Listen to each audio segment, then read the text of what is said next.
Section 5, examples that words may affect without raising images. I find it very hard to persuade several that their passions are affected by words from whence they have no ideas, and yet harder to convince them that in the ordinary course of conversation we are sufficiently understood without raising any images of the things concerning which we speak.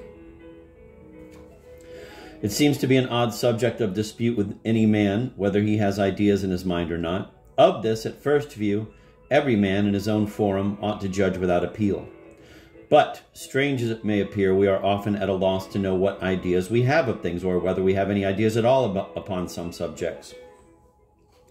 It even requires a good deal of attention to be thoroughly satisfied on this head. Since I wrote these papers, I found two very striking instances of the possibility there is that a man may hear words without having any idea of the things which they represent, and yet afterwards be capable of returning them to others, combined in a new way and with great propriety, energy, and instruction. The first instance is that of Mr. Blacklock, a poet blind from his birth. Few men blessed with the most perfect sight can describe visual objects with more spirit and justness than this blind man, which cannot possibly be attributed to his having a clearer conception of the things he describes than is common to other persons. Mr. Spence, in an elegant preface which he has written to the works of this poet, reasons very ingeniously, and I imagine for the most part very rightly, upon the cause of this extraordinary phenomenon. But I cannot altogether agree with him that some improprieties in language and thought which occur in these poems have arisen from the blind poet's imperfect conception of visual objects, since such improprieties, and much greater, may be found in writers even of a higher class than Mr. Blacklock, and who notwithstanding possessed the faculty of seeing in its full perfection. Here is a poet doubtless as much affected by his own descriptions as any that reads them can be, and yet he is affected with a strong enthusiasm by things of which he neither has nor can possibly have any idea further than that of a bare sound. And why may not those who read his works be affected in the same manner that he was, with as little of any real ideas of the things described? The second instance is of Mr. Saunderson, professor of mathematics in the University of Cambridge. This learned man had acquired great knowledge in natural philosophy and astronomy and whatever sciences depend upon mathematical skill. What was the most extraordinary and the most to my purpose, he gave excellent lectures upon light and colors, and this man taught others the theory of these ideas which they had and which he himself undoubtedly had not. But it is probable that the words red, blue, green answered to him as well as the ideas of the colors themselves, for the ideas of greater or lesser degrees of refrangibility being applied to these words, and the blind man being instructed in what other respects they were found to agree or to disagree, it was as easy for him to reason upon the words as if he had been fully master of the ideas. Indeed, it must be owned he could make no new discoveries in the way of experiment. He did nothing but what we do every day in common discourse. When I wrote this last sentence and used the words every day and common discourse, I had no images in my mind of any succession of time, nor of men in conference with each other, nor do I imagine that the reader will have any such ideas on reading it. Neither when I spoke of red or blue and green as well as refrangibility had I these several colors or the rays of light passing into a different medium, and they are diverted from their course, painted before me in the way of images. I know very well that the mind possesses a faculty of raising such images at pleasure, but then an act of the will is necessary to this, and in ordinary conversation or reading it is very rarely that any image at all is excited in the mind. If I say, I shall go to Italy next summer, I am well understood. Yet I believe nobody has by this painted in his imagination the exact figure of the speaker passing by land or by water, or both, sometimes on horseback, sometimes in a carriage, with all the particulars of the journey. Still less has he any idea of Italy, the country to which I propose to go, or of the greenness of the fields, the ripening of the fruits, and the warmth of the air, with the change to this from a different season, which are the ideas for which the word summer is substituted. But least of all has he any image from the word next. For this word stands for the idea of many summers, with the exclusion of all but one. And surely the man who says next summer has no images of such a succession and such an exclusion. I'm going to reread part of that. He did nothing but what we do every day in common discourse. When I wrote this last sentence and used the words every day and common discourse, I had no images in my mind of any succession of time, nor of men in conference with each other, Nor do I imagine that the reader will have any such ideas on reading it, neither when I spoke of red or blue and green as well as refrangibility. Had I these several colors or the rays of light passing into a different medium and there diverted from their course painted before me in the way of images? I know very well that the mind possesses a faculty of raising such images at pleasure, but then an act of the will is necessary to do this, and in ordinary conversation or reading it is very rarely that any image at all is excited in the mind. If I say I shall go to Italy next summer, I am well understood. Yet I believe nobody has by this painted in his imagination the exact figure of the speaker, passing by land or by water, or both, sometimes on horseback, sometimes in a carriage, with all the particulars of the journey. Still less has he any idea of Italy, the country to which I propose to go, or of the greenness of the fields, the ripening of the fruits, and the warmth of the air, with the change to this from a different season, which are the ideas for which the word summer is substituted. But least of all has he any image from the word next, for this word stands for the idea of many summers, with the exclusion of all but one. And surely the man who says next summer has no images of such a succession and such an exclusion. In short, it is not only of those ideas which are commonly called abstract and of which no image at all can be formed, but even of particular real beings that we converse without any idea of them excited in the imagination, as will certainly appear on a diligent examination of our minds.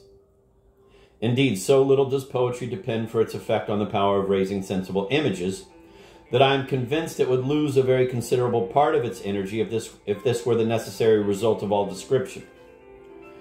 Because that union of affecting words, which is the most powerful of all poetical instruments, would frequently lose its force, along with its propriety and consistency, if the sensible images were always excited.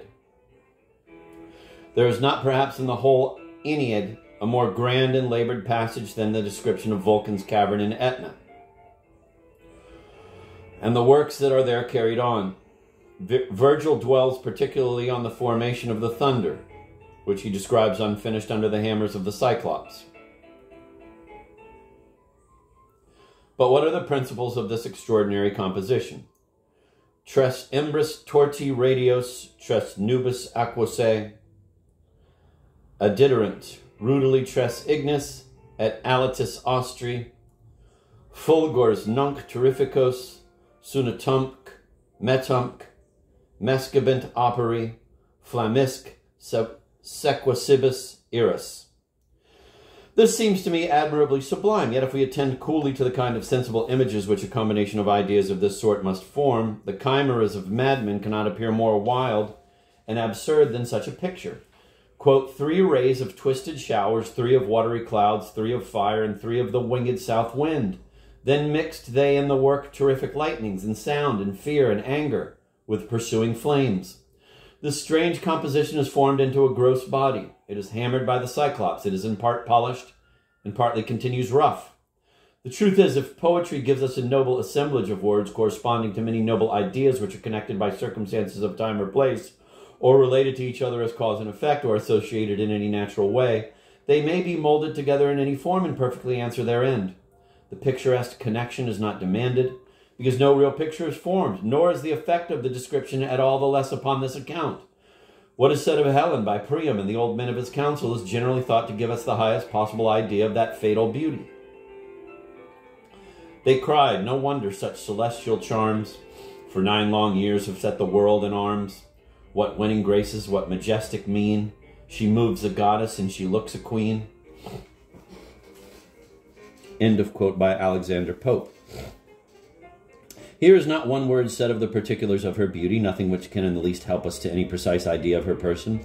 But yet we are much more touched by this manner of mentioning her than by those long and labored descriptions of Helen, whether handed down by tradition or formed by fancy, which are to be met with in some authors. I am sure it affects me much more than the minute description which Spenser has given of Belle Phoebe, though I own that there are parts in that description, as there are in all the descriptions of that excellent writer, extremely fine and poetical. The terrible picture which Lucretius has drawn of religion, in order to display the magnanimity of his philosophical hero in opposing her, is thought to be designed with great boldness and spirit. Humana anti oculos fode cum vita jacuret, in terris oppressa gravi sub religione, que caput a coeli regionibus ostendabat, horribili super aspectu mortalibus istans. Primus Graius homo mortales tolere contra est oculos ossus. What idea do you derive from so excellent a picture? None at all, most certainly. Neither has the poet said a single word which might in the least serve to mark a single limb or feature of the phantom, which he intended to represent in all the horrors imagination can conceive. In reality, poetry and rhetoric do not succeed in exact description so well as painting does. Their business is to affect rather by sympathy than imitation, to display rather the effect of things on the mind of the speaker or of others than to present a clear idea of the things themselves. This is their most extensive province, and that in which they succeed the best. Section 6. Poetry not strictly an imitative art. Hence we may observe that poetry, taken in its most general sense, cannot with strict propriety be called an art of imitation. It is indeed an imitation so far as it describes the manners and passions of men which their words can express, where animi motus effort interprete lingua. There it is strictly imitation, and all merely dramatic poetry is of this sort.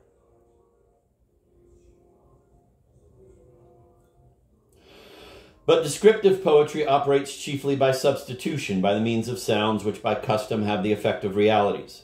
Nothing is an imitation further than as it resembles some other things, and words undoubtedly have no sort of resemblance to the ideas for which they stand. I'm going to reread that little section. Section 6. Poetry not strictly an imitative art. Hence we may observe that poetry, taken in its most general sense, cannot with strict propriety be called an art of imitation. It is indeed an imitation so far as it describes the manners and passions of men which their words can express. Where animi motus effort interprete lingua, there it is strictly imitation, and all merely dramatic poetry is of this sort. But descriptive poetry operates chiefly by substitution, by the means of sounds which by custom have the effect of realities. Nothing is an imitation further than as it resembles some other thing, and words undoubtedly have no sort of resemblance to the ideas for which they stand. Section 7. How words influence the passions. Now, as words affect not by any original power, but by representation, it might be supposed that their influence over the passions should be but light.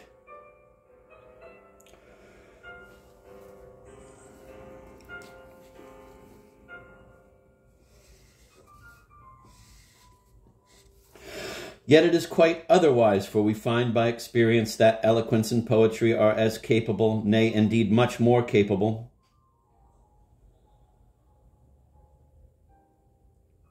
of making deep and lively impressions than any other arts, and even than nature itself in very many cases.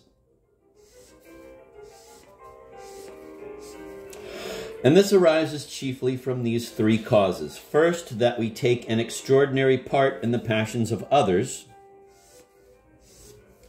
and that we are easily affected and brought into sympathy by any tokens which are shown of them. And there are no tokens which can express all the circumstances of most passions so fully as words. So that if a person speaks upon any subject, he can not only convey the subject to you, but likewise the manner in which he is himself affected by it. Certain it is that the influence of most things on our passions is not so much from the things themselves as from our opinions concerning them, and these again depend very much on the opinions of other men, conveyable for the most part by words only. Secondly, there are many things of a very affecting nature which can seldom occur in the reality, but the words that represent them often do. And thus they have an opportunity of making a deep impression and taking root in the mind, whilst the idea of the reality was transient. And to some perhaps never really occurred in any shape, to whom it is notwithstanding very affecting, as war, death, famine, etc.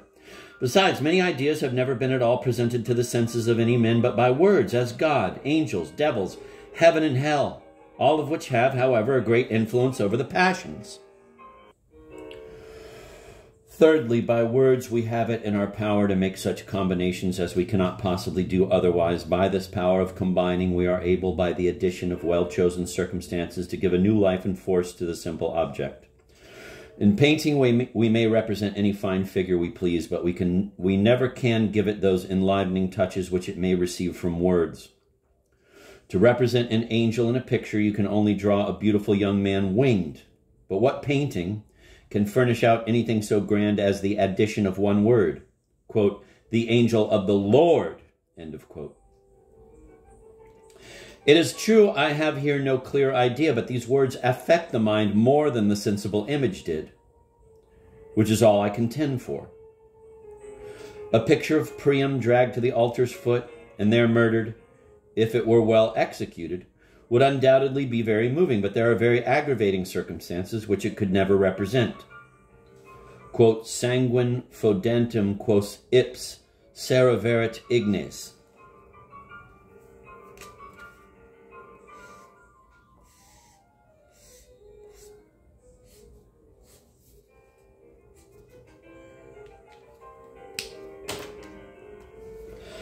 As a further instance, let us consider those lines of Milton where he describes the travels of the fallen angels through their dismal habitation.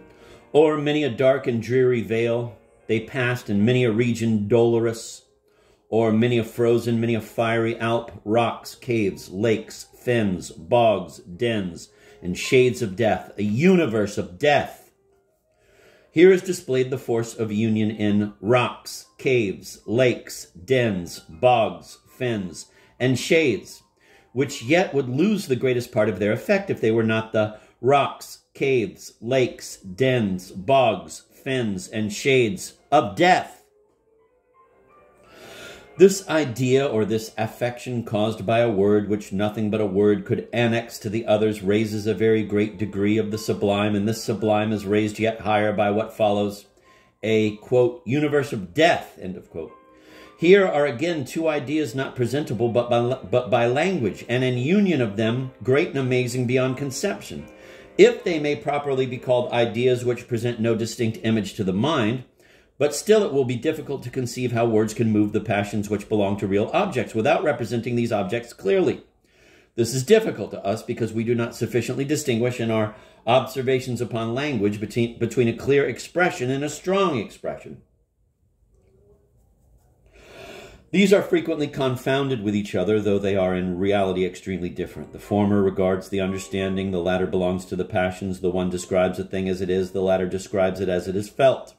Now, as there is a moving tone of voice, an impassioned countenance, an agitated gesture, which affect independently of the things about which they are exerted, so there are words and certain dispositions of words which, being peculiarly devoted to passionate subjects and always used by those who are under the influence of any passion, touch and move us more than those which far more clearly and distinctly express the subject matter.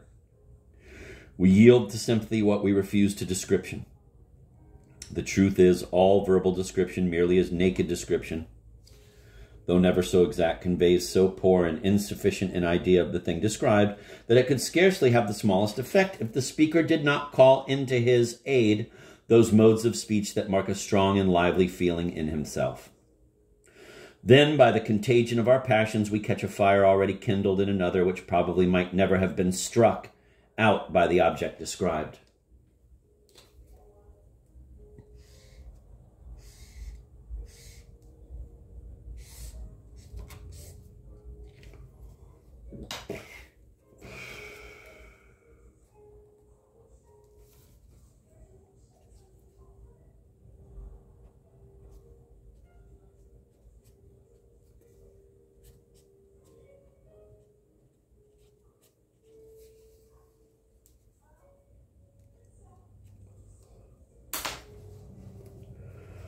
Then by the contagion of our passions we catch a fire already kindled in another, which probably might never have been struck out by the object described. Words, by strongly conveying the passions by those means which we have already mentioned, fully compensate for their weakness in other respects. It may be observed that very polished languages and such as are praised for their superior clearness and perspicuity are generally deficient in strength. The French language has that perfection and that defect, whereas the Oriental tongues and in general the languages of most unpolished people, have a great force and energy of expression, and this is but natural. Uncultivated people are but ordinary observers of things, and not critical in distinguishing them.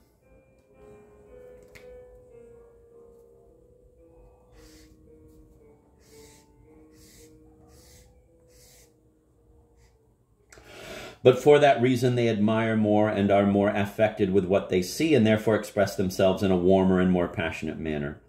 If the affection be well conveyed, it will work its effect without any clear idea, often without any idea at all of the thing which has originally given rise to it.